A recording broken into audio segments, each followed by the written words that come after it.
Line express cargo நம்பகமான cargo. இதோ நீங்களும் தொடர்பு கொண்டு உங்களுடைய கார்கோ பொருட்களை அனுப்பலாம். 90 93 61 67 தொடர்புக்கான இலக்கம் 66 16 84 14. இன்னொரு இலக்கம் 55 17 27 47. அதே போல் இன்னுமொரு இலக்கம் 50 53 79 39. இன்னுமொரு இலக்கம் 99 69 84 94. அஸ்ஸலாமு அலைக்கும் வரஹ்மத்துல்லாஹி வபரகாத்துஹு. அன்பார்ந்த அனைத்து உறவுகளுக்கும் இனிய மதிய வணக்கம். உங்கள் மீது சாந்தியும் சமாதானமும் உண்டாகட்டும். இன்றைய நாள் உங்கள் அனைவருக்கும் இனிய நாளாக அமைய எல்லாம் வல்ல இறைவனை பிரார்த்தித்தவனாக இன்றைக்கும் கோயத்துடைய பல முக்கியமான செய்திகளை பற்றி தான் பார்க்க போகிறோம். வீடியோவை கடைசி வரைக்கும் பாருங்கள். தெரியாத நண்பர்களுக்கும் மறக்காமல் ஷேர் பண்ணுங்கள். வீடியோ பிடிச்சிருந்தால் ஒரு லைக் பண்ணுங்கள், சப்ஸ்கிரைப் பண்ணுங்கள், தொடர்ந்தும் சப்போர்ட் பண்ணுங்கள். குவைத்துடைய டினார் மதிப்பு மூலதாக பார்த்தலாம். இலங்கைக்கான ரூபாய்கள் ஒரு தினாரின் மதிப்பு 994 ரூபாய் 36 உள்ளது. இந்தியாவின் ரூபாய்கள் ஒரு தினாரின் மதிப்பு 290 ரூபாய் 6 உள்ளது. இது அல் முசைன் எக்ஸ்சேஞ்சுடைய அப்ளிகேஷன் ஆன்லைன் ரேட் ஆகும். குவைத்துடைய பல பகுதிகளிலையுமே அல் முசைன் எக்ஸ்சேஞ்ச் பிரான்ச்சஸ் இருக்குது. அதே மாதிரி அவங்களுடைய மெஷின்கள் ஜெமியாக்கள்லையும் இருக்குது. உங்களுடைய பணத்தை அனுப்பிக்கொள்ள முடியும். குவைத்துடைய பல எக்ஸ்சேஞ்சுகள்லையுமே அக்கௌண்ட் நம்பரை மறைச்சிடுறாங்க. இதை பற்றியும் உங்களுக்கு தொடர்ந்துமே தெரியத்தாருது. நீங்கள் ஏதாவது ஒரு புதிய எக்ஸ்சேஞ்சுக்கு பழைய பற்றுச்சீட்டோட போகிறீங்களா இருந்தால் நிச்சயமாக அதில் அக்கௌண்ட் நம்பர் சரியாக இருக்கா அப்படின்றத செக் பண்ணிக்கோங்க. அப்படி இல்லாத பட்சத்தில் எழுதிட்டு போனாலும் பிழை இல்லாத அக்கௌண்ட் நம்பர் எழுதிட்டு போங்க. ஏதாவது ஒரு நம்பர் பிழைத்தாலும் கூட உங்களுடைய பணம் நாட்டுக்கு போய் சேராது. அந்த பணத்தை திரும்ப பெறணுமா இருந்தாலும் ரொம்ப நாட்களாகும். மறுபடியும் கட்டணம் செலுத்த வரும். அதே போல் எக்ஸ்சேஞ்சுகளில் பணம் அனுப்பி முடித்ததும் மறக்காமல் பற்றுச்சீட்டை செக் பண்ணி பாருங்கள். எல்லா டீட்டெயில்ஸும் சரியாக இருக்குதானே. ஏன்னா நீங்கள் சரியான டீட்டெயில்ஸ் கொடுத்துருந்தாலும் கூட எக்ஸ்சேஞ்சில் வேலை பார்க்குறவங்க பிளவுறதுக்கும் வாய்ப்பு இருக்குது. ஏன்னா அந்த மாதிரி பலருக்குமே நடந்திருக்குது. முடிந்த வரைக்கும் நீங்களும் உங்களுடைய கஷ்டப்பட்டு சம்பாதிக்கக்கூடிய பணத்தை நல்ல எக்ஸ்சேஞ்சுகள் மூலம் அனுப்புங்க. இங்கே அதிகமான ரேட் கொடுக்குறாங்க அப்படின்றது தெரிந்தாலும் மறக்காமல் கமெண்டில் மென்ஷன் பண்ணுங்கள். குவைத்துடைய தங்க விலையை பார்த்தலாம். 1 கிராம் 18 கேரட் தங்கத்தின் விலை 31 தினார் 567 ஃபில்ஸ். 1 கிராம் 21 கேரட் தங்கத்தின் விலை 36 தினார் 831 ஃபில்ஸ். 1 கிராம் 22 கேரட் தங்கத்தின் விலை 38 தினார் 599 ஃபில்ஸ். 1 கிராம் 24 கேரட் தூய தங்கத்தின் விலை 42 தினார் 93 ஃபில்ஸ். நாசமாக போச்சு, தங்க விலை இப்படி அதிகரிக்குது. இலங்கை விமான சேவையின் மிக முக்கிய அறிவித்தல் கேபின் க்ரூ மற்றும் பைலட்ஸுக்கான. அதே போல் குவைட் ஏர்வேஸின் புதிய தகவல் இதோ. குவைத்திகளுக்கு இலகுவான வேலை, 24 மில்லியன் தினார் குவைட் வருமானம், பல நாள் தொல்லைக்கு முடிவு. பார்க்கலாம் அனைத்து தகவல்களையும் வானிலை ஆய்வாளர் இசா அல் ரமதான். எதிர்வரும் இந்த வாரம் முழுக்க மழை பெய்வதற்கான வாய்ப்பு இருக்குது அப்படின்னு தெரிவிச்சிருக்கிறாங்க. லேசான மற்றும் அதிகமான மழையும் பெய்யலாம் அப்படின்னு தெரிவிச்சிருக்கிறாங்க. அதே போல் இதோ 15 நாளைக்கு சாரதிகளுக்கான முக்கிய அறிவித்தல். 2வது ரிங் ரோட்டில் இருந்து கல்ஃப் ஸ்ட்ரீட் 25 நம்பர் ரோடு கடலோர ரோடு 2வது ரிங் அதாவது டஸ்மா தையா அந்த பார்டரில் இருந்து கல்ஃப் ஸ்ட்ரீட் ரோட் 15 நாளைக்கு மூடப்பட்டிருக்கும் அப்படின்னு தெரிவிச்சிருக்கிறாங்க. நோ ஜிலி plans under new real estate finance law. அதாவது புதிய கட்டிடங்கள் எதுவும் இனி வரும் நாட்களில் இல்லை. முதலாவது பழைய கட்டிடங்களுக்கு ஒரு முடிவு கட்டிட்டு தான் இனி புதிய கட்டிடம் அப்படின்ற மாதிரி தெரிவிச்சிருக்கிறாங்க. குவைத்தின் விவசாய உற்பத்தியில் 9 மாதங்களில் 24 மில்லியன் தினார் காய்கறிகள், பழங்கள் மற்றும் இலை கீரைகள் உட்பட 79 வகைகளில் விநியோகிக்கப்பட்டது.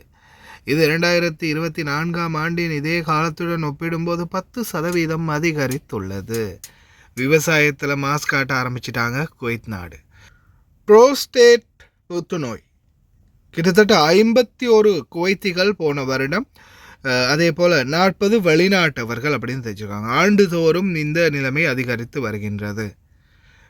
குறிப்பாக தயவு செய்து இந்த நாட்டில் இருக்கிற ஒவ்வொருத்தருக்கும் நான் சொல்கிறது ஒன்று தான், கொஞ்சமாவது ஹெல்த்தியான சாப்பாடு சாப்பிடுங்க. கடை சாப்பாடுகளை முடிந்த வரைக்கும் கம்மி பண்ணிக்கோங்க, கண்ட்ரோலாக சாப்பிட்டுக்கோங்க. எல்லா நேரமும் கடையிலேயே ஈடுபட்டு இருக்காதீங்க. குவைத் ஏர்வேஸின் மிக முக்கிய அறிவித்தல். உங்களுக்கே தெரியும், கடந்த காலமாக குவைத்தில் இந்த பனி மூடு பனி இருக்கிறதால மிகப்பெரிய அளவில் விமானங்களை தரையிறக்கிறதுல பாதிப்பு இருந்துச்சு. குவைத் ஏர்வேஸ் புதிய ஓடுபாதை பாதுகாப்பு அமைப்பை செயல்படுத்த ஆரம்பிச்சிருக்கிறதா தெரிவிச்சிருக்கிறாங்க. அதே மாதிரி புதிய டெக்னாலஜி மூலமாக விமானங்களை தரையிறக்கிறதுல எந்த ஒரு புழுதி காற்றாக இருந்தாலும் சரி, அதே போல் மூடு பனியாக இருந்தாலும் சரி, விமானங்களை தரையிறக்கிறதுக்கான சிஸ்டத்தை இன்னும் டெவலப் பண்ண போகிறதா தெரிவிச்சிருக்கிறாங்க. அதனால் இனி வரும் நாட்களில் விமானத்தில் இந்த ஒரு பிரச்சனை முடிவடையும் அப்படின்னு தெரிவிச்சிருக்கிறாங்க. அதே மாதிரி ஸ்ரீலங்கன் ஏர்லைன்ஸ் விமானிகள் மற்றும் கேபின் பயணிகளுக்கான முக்கிய அறிவிப்பு. நாட்டில் தொடர்ந்து நிலவும் தகவல் தொடர்பு இடையூறுகள் காரணமாக சில விமானிகள் மற்றும் கேபின் குரூ மெம்பர்களை வழக்கமான வழிகள் மூலம் தொடர்பு கொள்ள முடியாமல் போகலாம் என்பதால் மேலதிக வழிமுறைகளுக்கு உடனடியாக விமான குழு கட்டுப்பாட்டு மையத்தை CCC தொடர்பு கொள்ளுமாறு ஸ்ரீலங்கன் ஏர்லைன்ஸ் அனைத்து விமானிகள் மற்றும் கேபின் குரூ உறுப்பினர்களையும் கேட்டுக்கொண்டுள்ளது. குறிப்பாக பார்த்திங்கன்னா மக்களே, நாட்டில் நிலவக்கூடிய இந்த பிரச்சனை, இந்த தகவல் தொடர்புகளில் மிகப்பெரிய ஒரு பாதிப்பு ஏற்பட்டிருக்குது. அதே போல் பலருடைய கேள்வியும் அச்சமும் என்னன்னு பார்த்திங்கன்னா, இலங்கைக்கு போகாதா விமான சேவை நிறுத்தமா அப்படின்ற கேள்விகளை கேட்டிருந்தாங்க. விமான சேவை தொடர்ந்து நடந்துக்கிட்டு இருக்குது. இலங்கைக்கு விமானம் போகுது, இந்தியாவுக்கோ இல்லை பாகிஸ்தானுக்கோ வேறு நாட்டுக்கோ கொண்டு போய் அவங்கள இறக்க மாட்டாங்க. விமான சேவை இலங்கைக்கு தான் போகும்.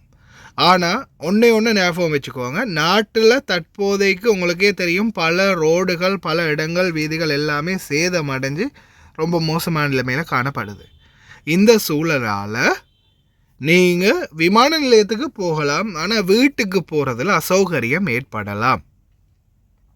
ஏன்னா பலருமே இப்போ ரீசெண்டாக போன பலருமே என்னோட கான்டாக்ட் பண்ணின பலருமே சொன்னது என்னென்னா, நாட்டுக்கு வந்துட்டோம் ஆனால் வீட்டுக்கு போக முடியலை, நான் இன்னென்ன இடத்துல இங்கே தங்கி இருக்கிறோம், இப்போதைக்கு போக முடியலை, ஏன்னா ரோடெல்லாம் மூடி இருக்குது, வர முடியலை, ரோடெல்லாம் உடஞ்சிருக்குது, எப்படியுமே டிரான்ஸ்போர்ட்டேஷன் ஒன்று கிளியர் ஆகும் வரைக்கும், ரோடு கிளியர் ஆகும் வரைக்கும் நாங்கள் இப்படி இங்கே தான் தங்கி இருக்கிறோம் அப்படின்னு தெரிவிச்சிருக்கிறாங்க. அதெல்லாம் நீங்களும் சிந்தித்து செயல்படுங்க. போய்த்தான் ஆகணுன்ற கட்டாயம் இருந்தால் போங்க, இல்லைன்னா கொஞ்ச நாள் கழித்து இந்த நிலைமை சரியான பிறகு போகிறது நல்லது. இதோ வயதான குவைத்திகளுக்கு இனிமேல் லைனிலேயோ அல்ல உள்ளே இறங்கியோ போக வேண்டியதில்லை, ஜன்னல்லே Al Siddique MOI centre drive through service ஆரம்பம். اليوم تخلص معاملتك بالسيارة. الحمد لله تطور ممتاز. ابوك انا رجال معاق وكبير سن.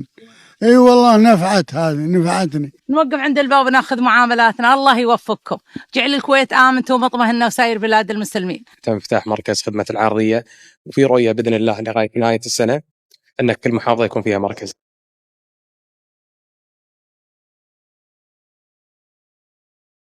يخدم كبار السن والمرضى واخواننا اللي عايزين على الحركة، وذلك تسهيلا لإنجاز معاملتهم وراحتهم. معاملات اللي تأخذ لها وقت من 3 إلى 5 دقائق، وفرنا مواقف مخصصة لذوي الاحتياجات الخاصة في الموقف، ويتم إنجاز معاملته ويطلع الموظف يسلمه له لغاية السيارة. سعيد إني نخدم إخواننا المواطنين وإخواننا كبار السن، وأشكر طبعا المسؤولين القائمين على هذه الفكرة وعلى هذا الإنجاز. صراحة خدمة مميزة، والله يقويهم على كل حال.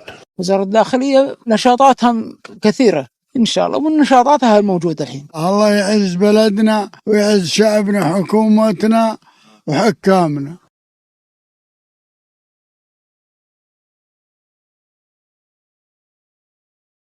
கோடான கோடி நன்றிகள் அப்படின்னு சொல்லலாம் அகமதி கவர்னரேட் முனிசிபாலிட்டிக்கு.